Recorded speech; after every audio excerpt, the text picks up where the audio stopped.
October, 1347. The air in the Sicilian port of Messina was thick with salt and impending doom. 12 Genoese trading ships sailed into the harbor after a long journey through the Black Sea. But the crowd gathered at the docks noticed something was horribly wrong. The ships were dead silent. When the port authorities finally boarded the vessels, they found a waking nightmare. Most of the sailors were already dead, their bodies twisted in unimaginable agony. The few who were still alive begged for water, their skin covered in horrific, oozing black boils. The authorities ordered the death ships out of the harbor immediately. But it was already too late. In the dark holds of the ships, the true passengers had survived the journey perfectly. Thousands of black rats scurried down the mooring ropes and into the sleeping city of Messina. Hidden in the fur of these rats was a microscopic killer, the bacterium Yersinia pestis. The Black Death had arrived in Europe. The disease struck with terrifying speed. People who went to sleep perfectly healthy were dead by morning. It started with an unbearable fever. Victims felt as though their blood was boiling inside their veins. Then came the signature mark of the beast, the buboes. Massive, painful black swellings the size of apples. They appeared in the groin, the neck, and the armpits, oozing pus and blood. The pain was so excruciating that many victims threw themselves out of windows to escape the agony. But the bubonic plague was only the first form. Soon, the disease mutated into something worse. The pneumonic plague attacked the lungs directly. It became airborne. You didn't even need a flea bite to catch it. Just breathing the same air as a dying man was a death sentence. The mortality rate approached 100%. Doctors were entirely helpless. Medieval medicine was built on superstition and the balance of bodily fluids. They prescribed bizarre remedies, rubbing chopped up snakes on boils, drinking crushed emeralds, or bathing in vinegar. In pure desperation, cities began hiring a new breed of physician, the plague doctor.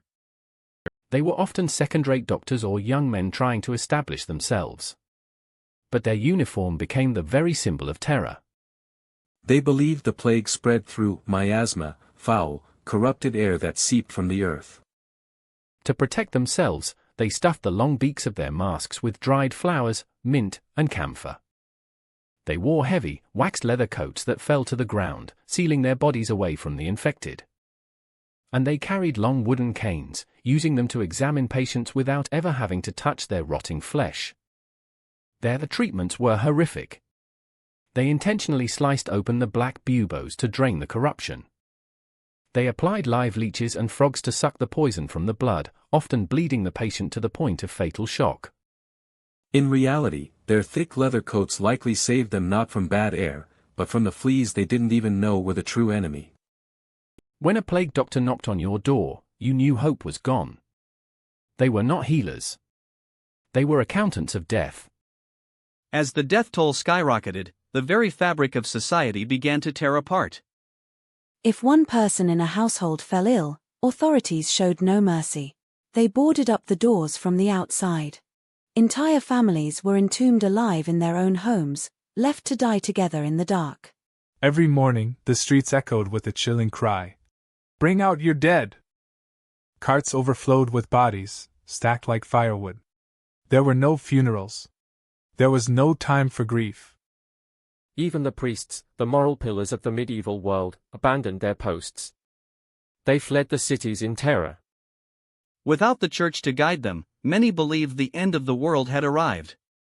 It was the apocalypse. Desperate crowds turned to self-flagellation, whipping themselves in the streets to beg for God's forgiveness. Others turned to unspeakable cruelty, blaming minorities for poisoning the wells. Thousands of innocent people were massacred. Fear had become a disease deadlier than the plague itself. Humanity had lost its mind. For 5 agonizing years, the Black Death ravaged the European continent without mercy. It did not care if you were a lowly peasant farming the fields, or a mighty king ruling from a castle. When the pandemic finally began to burn itself out in 1353, the world was forever changed. An estimated 50 million people lay dead. Over half the population of Europe had simply vanished. Villages were left entirely abandoned, reclaimed by dense forests and howling wolves. But from the ashes of the greatest catastrophe in history, a new world began to emerge. With so few workers left alive, the surviving peasants could demand higher wages. The oppressive feudal system began to crumble. The blind faith in the church was shattered, paving the way for science, medicine, and eventually, the Renaissance. The Black Death remains the deadliest pandemic humanity has ever faced. A stark reminder of our fragile existence. This is the dark history they never taught you in school. Welcome to live through it.